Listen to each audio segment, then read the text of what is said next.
Keep that, because I think you're now introducing the speaker. Thanks, Rob. So, it is my pleasure to introduce our speaker today, Doug Matthews.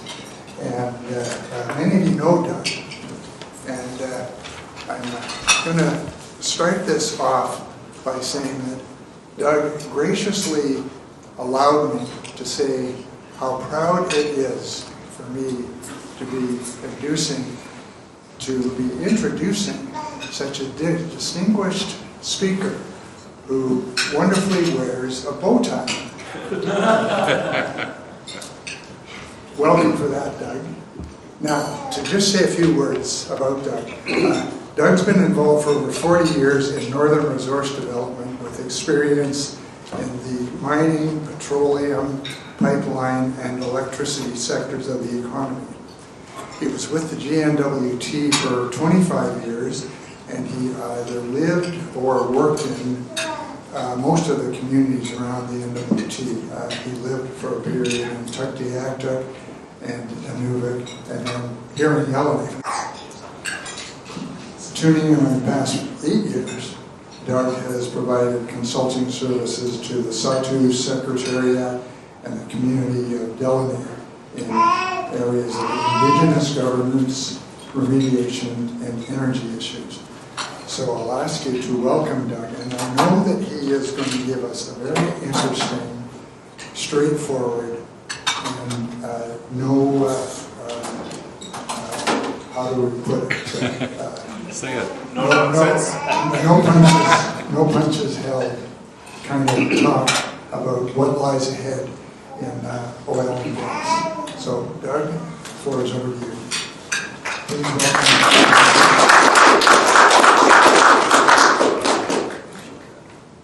Thank you, Austin. Appreciate that. And for all of those who are here today, again, I appreciate your coming out.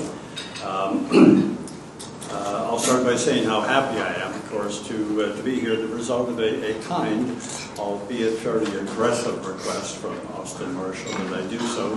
As it turns out, we share an office in Diamond Plaza, so I'm just down the hall, and he waylaid me, so I'm here. For the record, I'm not here today to sell you anything or to convince you of anything.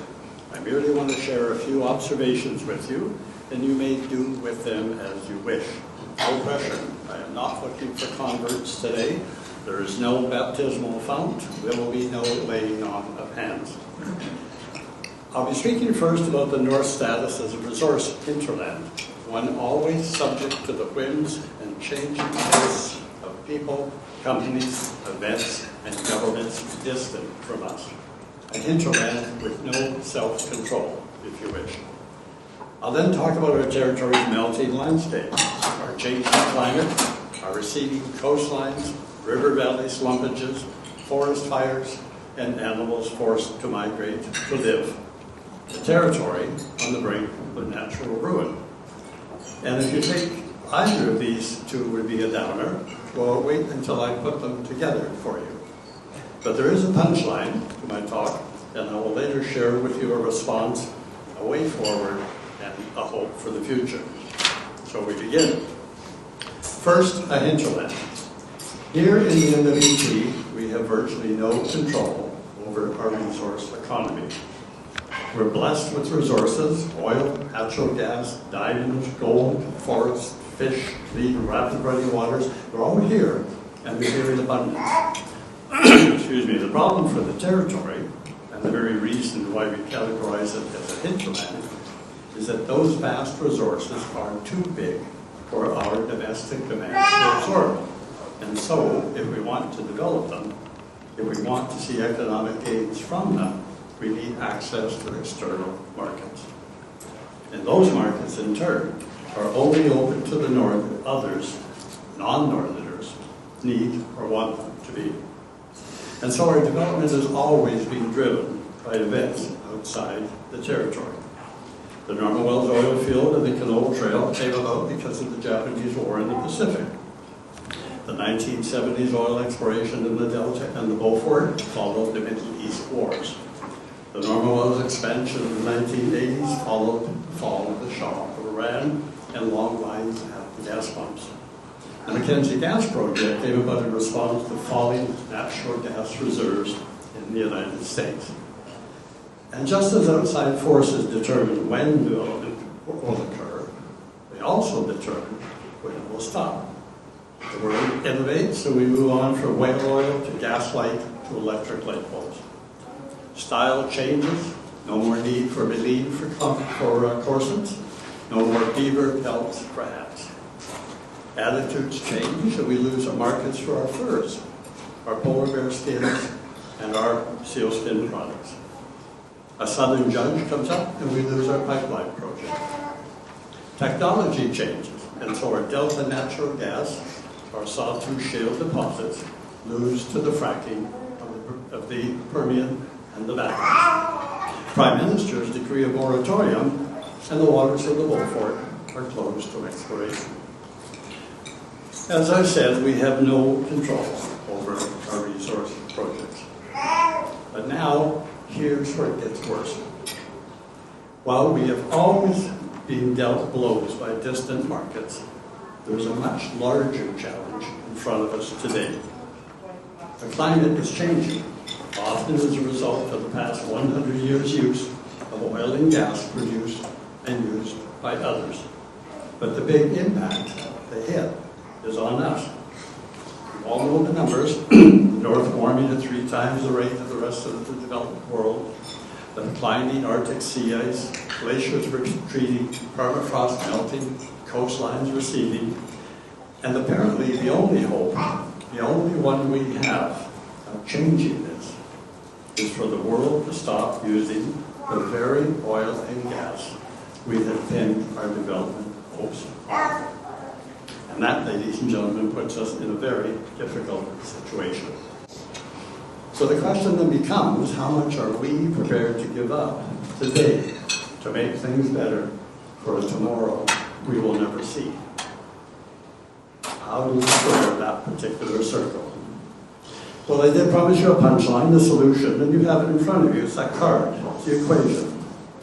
It's called the Ramsey Equation, named after the economist who developed it nearly 100 years ago. It provides a means to develop a discount rate. And it will be that discount rate that provides the answer to the dilemma we are facing. It will be that discount rate that tells us which side of the dilemma we land on. Live for today or plan for the future. But before we get into the nuts and bolts of the equation, why do we need a discount rate in the first place? As we seek to answer our dilemma, we will need to determine the costs and benefits of our actions. Costs which generally will occur in the present, and benefits that will come in the distant future. Where we use a discount rate to compare the costs of today to the benefits of tomorrow. And it will be a distant tomorrow. Václav Smil has repeatedly warned us that while an energy transition is a necessary step if we are to avoid climate catastrophe, the transition itself will be long and hard and expensive. There is no silver bullet. So to the equation. The left-hand side of R is the discount rate, where we've used to evaluate the costs and the benefits. It will, of course, be derived from the choices we make on the right-hand side. The right-hand side, in turn, contains 3 elements. Delta is the pure rate of time difference. A little funny thing with the hairdo that looks like Pee Wee Herman. N is the coefficient of relative risk aversion. And G is the per capita growth in consumption. Well, let's see how each impacts the final discount rate. If we are keener to enjoy consumption today and put it off to the future, then we give delta a higher value, which makes R bigger. If we worry about inflation and the loss of value, we will want to move consumption to the present, not to the future, so that we will want N to be high, making R higher. And last, if we think the economy will grow bigger in the future, it makes sense to consume now, because those in the future may well be looked after by the growing economy. So a higher G results in, you guessed it, a higher value for R. Now the question becomes, Why do we care if the discount rate we use is high or low? Simply put, the higher the discount rate we use, the lower the future benefits of climate action can be made to look. This provides an argument for doing little today if tomorrow's gain can be shown to be small. Of the three elements that can make our bigger, 2, N and G, are really just calculations based on estimates of inflation, economic, and population growth. Just math at the end of the day. But that other one, delta, is in many respects a moral choice, one made by you. Do I build more coal plants today to satisfy my energy needs, or do I bite the bullet and not build? Do I support more pipelines today, or do I not? Do I push for Beaufort exploration, or do I not? We know what will happen if we opt for the positive response. The future gets bleaker. If, even in the face of stark warnings from the International Energy Agency that we must stop all hydrocarbon development, we ought to go ahead. We will enjoy it today at the expense of tomorrow. But if we opt for the negative answer, if we do limit development, our present gets bleaker. Not a happy place to be. We can, as the territorial governments recently did in their Pan-Northern Leaders Statement on climate change, try very hard to fudge the issue, to not make a choice. While laying out the usual litany of all the ways in which the North is being impacted by climate change, and asking the feds for money to address those impacts, the Northern leaders did not, indeed would not, consider including a clear statement that they would no longer support hydrocarbon development, the very cause of the problem of which they were complaining. The problem is if you avoid making a choice, one will be made for you. To be sure, it's a hard choice, but one that has to be made. Which side of delta do you come down on, higher or lower? There's fortunately another approach to solving our problem of how much to do today to help tomorrow, and that's the other card on your seat. You can pick it up now. That was a hint to pick up the other card at your seat. His name is Logan. He's 3. He's my grandson. Some of you who know me will know that I'm a long-time Texas A&M football fan. So of course, I got my grandson some gear. He's wearing it there in the picture. When his mom asked why he chose that outfit, he replied, because it's Papa Doug's favorite. That's not a formula, but it's all the reason I need to work to help ensure a better world for Logan and all the others like him. I know which side of the delta I am on. Thank you, ladies and gentlemen.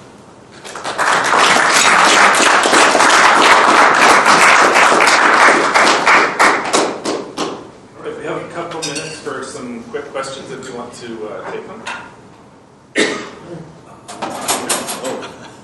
Well, Sir David's closer, so we'll start with David. Oh, okay. Well, good to see you again, Doug. Thank you, David. Ukraine, Russia. Let's assume the pipeline gets shut down by December 31st, so a lot of carbon doesn't get consumed. What does that do for, you were talking about world events, what does that do for Canadian hydrocarbons, plus or minus? Well, I think, and I've had people come to me and say, well, you know, we really do need to develop more carbohydrates to help out because of this particular situation. My response would be that if you need a European war to make development palatable, then perhaps you don't want to go down that road anytime soon.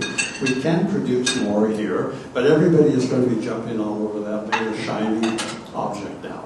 LNG permits to the East Coast so we can help the Ukrainians. More oil through, and those are serious issues for Ukraine right now. There are serious issues in terms of the impact on the price. But to me, they are only a precursor of the costs which we are going to have to incur if we are indeed going to go down the road of fighting climate change. I did not say it was a happy story, and I'm not arguing you should do it. Bear in mind, these are observations. I'm not trying to convince you of anything. But as Václav Smil says, this is a long-term, expensive, hard business we're in. Peter? Yeah, thanks. I had a similar question, David, but I'll move on to something else. So 2014, devolution happened in the Northwest Territories, control of resource management. What do you think? 2022 today, has it done a good job in getting those resources developed? Well, I think my thesis is it doesn't matter if you have devolution. It's irrelevant. And the market will make up the decision as to whether or not. There were forces in the world. If we hadn't had the fall of the Shah of Iran, we wouldn't have had the expansion of normal wealth. It had nothing to do with federal government brains or anything else. Likewise, in terms of the vote for it, we are seeing, in response to a large extent of the threat of stranded assets, that banks and insurance companies are withdrawing their funding from trickier, longer-term projects. That's got nothing to do with the GNWT. We can't do anything about that. That is stuff that's happening at Lloyd's of London. We don't control that stuff. I think we need to be careful that we can delude ourselves that we are major players in making resource development happen. My thesis is that no, we respond to major forces. We don't do them. I guess it's sort of a unified topic because as part of this sort of starts with what David just asked and goes into what Peter just asked, because as we talk about making change and trying to influence change, I still always come back to everybody got a price. And exactly what's happening with the war in Ukraine and Russia, as we keep on a world scale provide economic sanctions, here we say block Russian oil, and on the most part, most countries are doing exactly that and feeling the financial consequence, until it also becomes everybody's got a price. Where India now is buying Russian oil at a 30-cent discount than the rest of the world. So now their economy is now starting to flourish while everybody else is feeling the pain. Because at the end of the day, if we're not on a unified front, it's all for a viewpoint. So I guess the ultimate question becomes, what's your theory then on making sure that everybody, regardless of what ocean or coastline that we are in on this wonderful little planet of ours, how can we make sure that everybody really is on the same page? Well, I suppose there's nothing better than the sight of a gallows to focus the mind. And I would think, we're seeing, for example, in India right now, the temperature the other day was 97. I mean, come on. So we have to leave it to individual. We can't force India to do things. We can't force China to do things. I mean, how would you very force J.C. Kennedy to do things? That's a whole other story. What I'm getting at is as these things get worse, and everything I see tells me that they are going to get worse, then self-preservation will kick in at some point. Even Miami is now starting to realize that they are facing a serious problem in terms of property values. It sort of takes back to your own personal, as you say, your own cost. Now people are moving higher up and away from the water because they realize stuff is going on that's not necessarily good for them.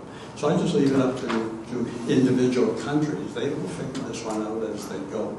If they don't, they will suffer the consequences. Look at what's going on in the States now, in the West. You have fires everywhere. We had 700 elderly people die in Victoria 2 years ago.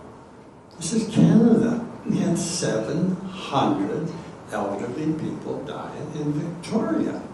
Now, to be fair, I've been to Victoria, and one could argue on any given day there's probably 100,000 dead people wandering around here. It's such a boring city, but that's not really the point. That's not really the point. My point is that as these impacts become more and more apparent, countries, cities, provinces, states will have to respond to them whether they wish to or not. But if I can follow that up, if that was the case, and I think there's for most people, I know I'm going to pick up a call, but pretty much everybody. Yeah, I'm just going to, we're running short on time, Okay. so we're going to wrap it up. I will ask on the one off. I will stay outside after the. Okay. All right, ladies and gentlemen, I thank you. I hope it was at least entertaining, if not instructive. And I thank you for your time, and you have to admit that my grandson really is quite adorable. And let's pass it over. Pass it over to John Hazenberg to give thanks. You know, I always thought when I read all your articles that you were not really a person, but a consortium of experts in different fields. But now I see I was wrong. It was all one person. You've left us with two very challenging questions. How much are we willing to give up today to enhance the life of others tomorrow? And that was symbolized by this picture of your grandson, I guess, right? And he's looking up to us, looking at us, saying, what will we do to make sure I have a good life as you have had? And the other question is, how can we fully participate in the energy transition from fossil fuels to renewable energy? I think that's another part of your message. And thank you so much for a very fascinating and challenging to us presentation.